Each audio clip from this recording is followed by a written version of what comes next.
বছর পুরো পরিস্থিতি লোয়াজং bai সংজাখা বিকশিত ভারত সংকল্প यात्रा 2.0 দলবাড়ি হাতিও আসালো হাপাংনি জুজা তাংবিদিনি খতলব ফিয়কজাখা তামুনি হিনবা তংকসংতনে লোকরনো হাপাংনি শেপসাব সগইদানি বাগৈ পান্দাও মানজাকা ইস্ট ত্রিপুরানি এমপি রেপুটি ত্রিপুরা খবৈ কুবুনি আদমরক মানজাখারণ বিশিঙ্গ আমবাসা পুরো পরিস্থিতি ভাইস চেয়ারম্যান গোপাল সূত্রধর আমবাসা বিএসসি চেয়ারম্যান পরিমল দেববর্মা আমবাসানি বখাস্তেফা সঞ্জিত দেববর্মা খবৈ কুবুনি আদমরক गोथार जाति मुसुंगै आसामनि पान्डा चेंगसेबरिका एमपि रेबरि त्रिपुरा आबनि यागुलो एमपि खबै कुबुनि माजने आदग्रक हापांनि खतरलक बेरायनाय फितारा सुमान यागुलो बेरायनाय लेखातायसा माननीय प्रधानमंत्री विकसित भारत संकल्प अभियान नामे एक अभियान शुरू करेছেন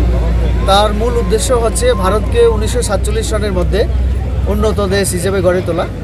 তার জন্য প্রশাসনকে একেবারে দুয়ারে পৌঁছে দেওয়ার জন্য এই ব্যবস্থা গ্রহণ করা হয়েছে সারা দেশেই আমাদের বিভিন্ন পঞ্চায়েতে বিভিন্ন বিসিতে এই অনুষ্ঠান চলছে মানুষকে এখানে বিভিন্ন স্টল দেওয়া হয়েছে বিভিন্ন ডিপার্টমেন্টে যাতে মানুষ এখানে রেজিস্ট্রেশন করতে পারে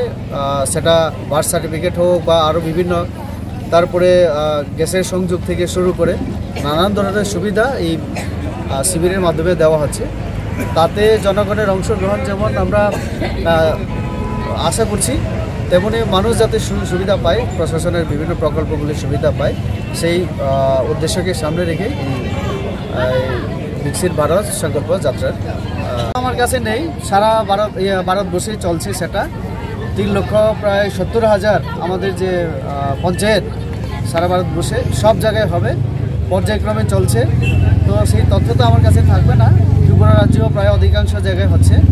আমাদের লক্ষ্য হচ্ছে 100% পঞ্চায়েতগুলিতে এই অনুষ্ঠান করা এবং মানুষকে কোটি কোটি মানুষকে তার যে সুবিধা দেওয়া এবং তাতে যে সেখানে ছাত্রছাত্রী থেকে শুরু করে বিভিন্ন অংশের মানুষকে তার সঙ্গে যুক্ত করে ভারতকে উন্নতির দিকে নিয়ে যাওয়ার ক্ষেত্রে সবার অংশগ্রহণ সুনিশ্চিত